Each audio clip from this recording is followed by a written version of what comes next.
衣服的网友朋友们，大家好，我是罗云熙。迪奥给我的印象一直都是经典与创新并存的一个时尚品牌。对，我觉得它的这种优雅和高贵一直都深深地吸引着我。它这次的设计以及它的理念都非常的大胆，它从主义的这种浪漫玫瑰到富有未来主义的高定玫瑰，就感觉置身于一座五彩斑斓的玫瑰园里面一样。然后它在本身的选材上面也非常的大胆，对，它是用4大宝石，像钻石、祖母绿、红宝石以及蓝宝石。那它也是由耳环、项链、戒指以及手镯组成的这种珠宝套组。这种所有的设计，我觉得都会给人一种非常神秘以及非常高级的感觉。首先的话肯定是会对你整体的这个气质有所提升，特别是比如说你选对了一款和你今天 look 相符的这种珠宝的话，能够起到一种画龙点睛的作用。火锅就是我的最爱嘛，我这个 No.1 的排名就是雷打不动的。对，火锅的话我是必吃的，麻辣牛肉、毛肚、鸭肠、脑花，然后肥牛、千层肚，什么冬瓜、藕片、土豆，然后贡菜，包括午餐肉，然后脆皮肠，就各种各样的，只要是能够煮在火锅这个锅里边的东西，我基本上都吃。但其实在成都除了火锅的话，还有各种各样其他的美食，像中水饺呀、甜水面呀，然后夫妻肺片、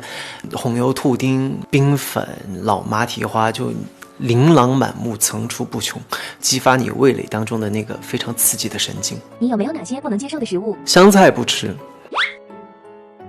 那这个要视情况而定了，对，但是健身这件事情是一定必不可少的。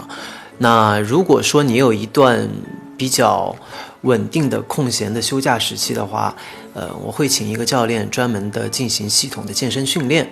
这样子的话其实会非常有效的提高你的身体素质。那如果说没有这样子的一段时间的话，那就是因地时宜啦，就如果说有合适的地方，然后能够立马趴下做一组俯卧撑的话，那也就是随处就做起来了。最主要的是要养成这样子的一个习惯，就是能动你尽量去动一动。好的坏的都有，但是我其实更在意有一些对你能够起到指出你不足的那些评论，比如说台词可能会有一些欠缺，那么我觉得我在接下来的学习当中就会强化台词这方面的这个训练。看到有些评论会告诉你，你在某一段的表演当中出色的地方在哪儿，然后不足的地方在哪儿，然后我会回看这一段表演，然后自己再去印证这段评论，我会发现其实说的非常的有道理，也非常的专业。那么我就会在接下来的表演中去取长补短，让自己能够做得更好。我很少给自己打分，对，我觉得打分这件事情一般都是让大众来做，让观众来做，对吧？我自己只是觉得我要不留遗憾，争取把每一个自己所诠释的角色都做到最好。但其实遗憾也不完全是不好的，遗憾它可能也是一种残缺的美，所以即便是没有拿到最高的分数，但我觉得它一定是给你下一次做到更好的一个前提条件。看来你了解的比较透彻，确实，就古装的时候，男生基本上都会粘头套嘛。然后曾经我其实对这个酒精胶比较过敏的，而且我特别神奇的是，拍的古装几乎全是在夏天。那么一天下来，整个这个发际线这周围到鬓角这边都会整个的过敏，然后红肿，其实还是蛮痛苦的。但其实呢，对于我来说，我觉得我自己都能够克服，因为当自己看到一部作品其实最终呈现出来的时候，我觉得这些所有的所谓的抱怨也好，痛苦也好，它其实根本就不值得一提。它在一部完整的作品面前，其实真的就可以忽略不计。吊威亚会不能接受吗？吊威亚对于我来说其实还蛮好的，因为我从小就有一颗飞天遁地的心，我特别喜欢坐过山车，所以说像这种吊威亚这种感觉特别刺激的事情，对于我来说还蛮能接受的，其实蛮爽快的，就非常的过瘾。我觉得一切都基于剧本本身以及角色本身吧。只要是好的作品、好的角色，其实你不管他是非常接地气的普通老百姓也好，或者说是具有某一种特殊身份的角色也好，我都会去想要尝试。我觉得好像每一个角色或多或少都会有自己身上本身的那种气质吧，然后就看这个角色当中哪一部分和你自己比较贴，你就把自己身上哪一部分无限的放大出来，然后去贴近这个角色。我觉得最重要的还是要去揣摩心理，你要去给自己脑补，然后让这种脑补真正的融入到自己的内心，然后把自己从你罗云熙的身份当中抽离出来，变成角色。对，所以说那个时候我觉得可能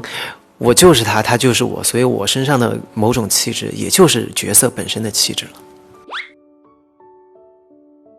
我觉得最重要的就是一个抗挫折的能力，其次的话我觉得就是对于我气质的一个锻炼。对，我觉得很多古装戏其实跟我学习舞蹈是离不开的，因为气质非常的重要。再其次的话，我觉得帮助还很大的就是对于我这种共情能力的帮助。对，因为我觉得作为一个演员，共情能力非常的重要。我觉得学习舞蹈，因为都是一些大开大合的情绪，所以对于这种细腻的情绪，其实也还是蛮有帮助的。小时候可能是比较有天赋吧，因为我爸爸其实是舞蹈老师，然后他本来是不打算送我去学舞蹈的，因为他觉得可能太苦了，因为他自己是过来人。但是有一次我爸爸在排练厅排舞的时候，就先放了一段音乐，然后我那个时候可能才3岁，然后就3岁的小孩就在排练厅跟着舞蹈翩翩起舞，他觉得这小孩不学舞蹈太可惜了，结果就因此还是把我送去学舞蹈。我刚刚追完了一部西班牙的电视剧，叫做无罪之罪，非常的好看，然后它就是属于是那种有各种悬疑色彩，各种包袱，然后最后一件一件这个悬疑点，然后再把它反转回来，我觉得这个非常的好看。如果大家有推荐的话，也可以推荐我去看一看。